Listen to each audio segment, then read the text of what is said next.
Kamu rela melakukan apapun demi anakmu kan? Tapi, bagaimana kalau yang harus kamu serahkan adalah nyawa orang yang paling mencintaimu?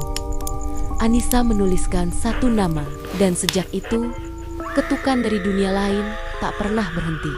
Kalau kamu suka cerita horor yang menusuk jiwa, kisah kelam tentang tumbal dan kutukan yang nyata di sekitar kita, channel ini untuk kamu. Jangan lupa like, subscribe, dan nyalakan loncengnya. Karena Bunga Malam akan terus menghadirkan cerita-cerita yang bikin kamu sulit tidur, tapi tetap nagih untuk didengar.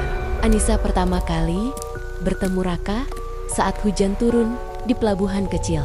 Langit kelabu, suara ombak bergulung, dan aroma laut yang asin menusuk hidung. Ia berdiri di bawah payung biru yang mulai sobek.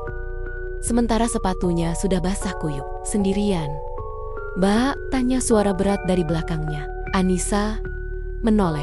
Raka, dengan jaket pelaut dan rambut sedikit basah, tersenyum hangat. Ia tampak seperti pria yang baru saja keluar dari film. Gagah, dewasa, dan entah kenapa, menenangkan. "Sendirian terus nggak bikin basah?" "Loh," ucapnya, lalu menyodorkan payung kecil yang ia bawa. "Itu." Awalnya, mereka menjalin hubungan singkat. Raka sering pulang seminggu sekali dari pelayarannya. Anissa, yang bekerja sebagai penjaga toko kelontong, merasa dunianya berubah. Raka adalah jangkar dalam hidupnya yang selama ini terombang-ambing. Tak lama, mereka menikah. Anissa meninggalkan rumah kecil kontrakannya dan ikut tinggal di rumah keluarga Raka, di pinggir kota, sebuah rumah kayu panggung tua yang katanya peninggalan kakek buyut Raka. Saat pertama kali menginjakan kaki di rumah itu, Anissa merasakan hawa aneh. Bukan dingin, tapi seperti ada yang menekan dadanya.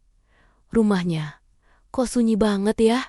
bisiknya. "Biasa, emang kesannya gitu, nanti juga terbiasa," jawab Raka sambil menuntunnya masuk. Di dalam, ia bertemu Bumirah, ibu Raka, yang sedang terbaring di kamar depan. Tubuhnya kurus, kulit pucat kekuningan, tapi mata tajam dan lidahnya tajam lebih dari apapun. "Kamu Anissa?" "Ya, perempuan pasar itu." Anissa kaget. Ia diam, mencoba tersenyum. "Semoga kamu bisa tahan di sini.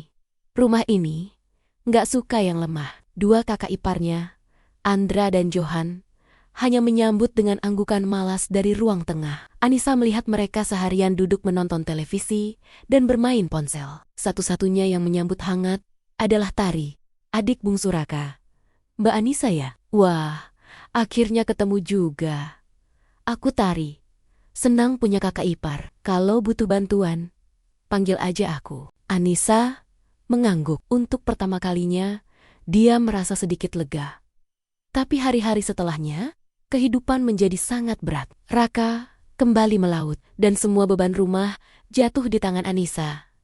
Ia harus bangun sebelum subuh, menyiapkan sarapan, membersihkan badan Bumirah, mencuci pakaian kotor kakak iparnya, lalu berjualan ayam di pasar sampai siang. Sepulang dari pasar, ia kembali dihadapkan dengan tuntutan rumah tangga dan ocehan Bumirah. "Lauk, kenapa asin begini? Emang kamu mau kami semua kena darah tinggi?" bentak Bumirah di suatu siang. Anissa hanya menunduk, tangannya gemetar saat mengangkat piring. Suatu malam, sekitar jam 3 pagi, Anissa terbangun karena mendengar suara langkah dari atas loteng. "Cek, cek, cek, Raka," gumamnya setengah mengantuk, tapi tak ada jawaban. Loteng rumah itu terkunci. Ia sempat menanyakan pada Tari. "Oh, itu dulu kamar kakek, udah lama gak dipakai. Kadang emang bunyi sendiri. Kayunya tua kali." Tapi Anissa tahu, itu bukan sekadar kayu tua. Malam berikutnya, ia bermimpi tentang sosok berdiri di ujung ranjang. Wajahnya hitam, matanya merah. Saat ia terbangun, lampu kamar mati padahal saklarnya tak disentuh. Dan ia mendengar bisikan, "Kamu nggak seharusnya di sini." Beberapa bulan kemudian, Anissa dinyatakan hamil. Meski kondisi rumah tak ideal, dia tetap bahagia. Ia ingin membangun keluarga kecil yang penuh cinta. Raka yang kebetulan sedang di rumah memeluknya erat. "Kamu bakal jadi ibu hebat," bisiknya. Namun, kabar itu tidak diterima baik oleh Bumirah. "Hamil? Duh, rumah ini makin sempit. Nanti bayi rewel. bikin saya nggak bisa tidur. Keluhnya keras-keras. Anissa menahan tangis. Dia menyeka air mata, diam-diam di dapur. Setelah 9 bulan penuh perjuangan, Anissa melahirkan bayi perempuan bernama Lara. Tapi dokter memberitahu kabar pahit. Lara mengalami polio, kakinya lemah, dan perlu penanganan intensif seumur hidup. Ketika mereka pulang ke rumah, Anissa menggendong bayi mungilnya dengan penuh cinta. Namun yang keluar dari mulut Bu Mirah adalah darah lemah. Lihat, ini akibat kamu. Rumah ini terkutuk sejak kamu datang. Anissa tidak membalas, tapi malam harinya, ia menangis sambil mengelus kepala Lara yang tertidur. Aku janji bakal jaga kamu, meski dunia ini jahat banget, bisiknya. Tari selalu hadir sebagai penyemangat. Dia yang membantu mengurus Lara saat Anissa berjualan, yang menyuapi ibunya saat Anissa sakit. Tapi tragedi datang cepat. Hari itu, Tari dan Lara pergi naik motor ke apotik, tapi tak pernah sampai. Truk remblong menghantam mereka di tikungan. Anissa berlari ke rumah sakit setelah dihubungi polisi. Tari hanya luka ringan.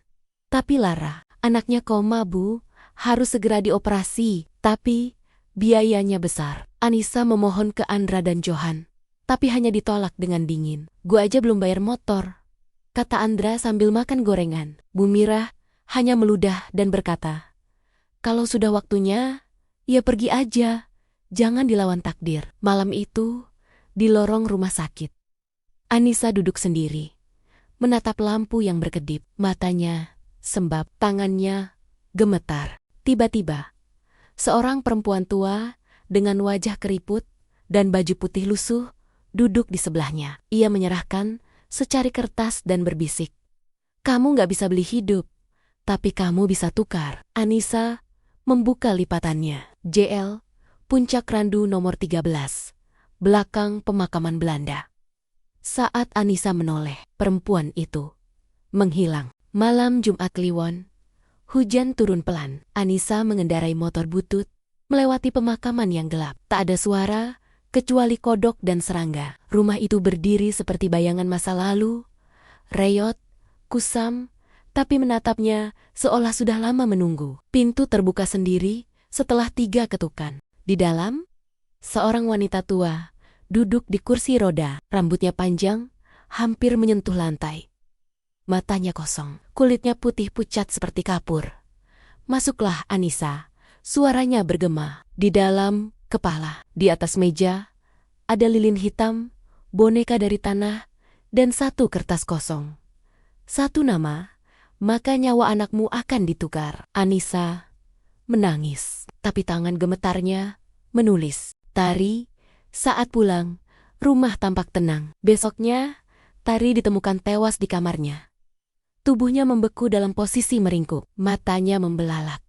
Dari mulutnya keluar lumpur. Namun Lara sembuh, bisa berdiri, bisa tersenyum. Tapi sejak malam itu, jendela kamar selalu diketuk. Tok, tok, dan Lara mulai berkata hal aneh. Bu, suaranya kayak Mbak Tari ya? Raka akhirnya pulang. Ia mencium keanehan dan menemukan boneka tanah yang disimpan Anissa. Ia membakarnya. Malam itu, ia meninggal. Tubuhnya gosong di tempat tidur. Tapi ruangan tidak terbakar. Kini hanya ada Anissa dan Lara.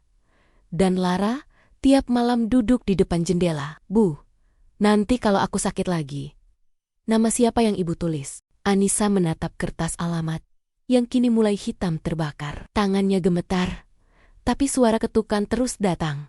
Tok, tok, masih ada nama-nama yang bisa kau tukar bukan? Itu tadi kisah kelam dari Anissa dan alamat yang tidak boleh sembarangan dikunjungi. Di dunia ini, tidak semua pertolongan datang tanpa harga. Dan jika kamu merasa suara ketukan itu ikut terbawa ke dalam tidurmu malam ini, mungkin kamu juga pernah menulis 1 nama tanpa sadar. Terima kasih sudah menonton cerita horor malam ini. Kalau kamu suka kisah seperti ini, bantu channel Bunga Malam tetap hidup dengan cara like, komen, dan tentunya subscribe. Ketik di komentar, aku nggak akan pernah tulis 1 nama pun kalau kamu berani. Sampai jumpa di cerita selanjutnya. Tapi hati-hati, karena bisa jadi kisah berikutnya adalah kisahmu sendiri. Selamat malam, dan jangan buka jendela malam ini.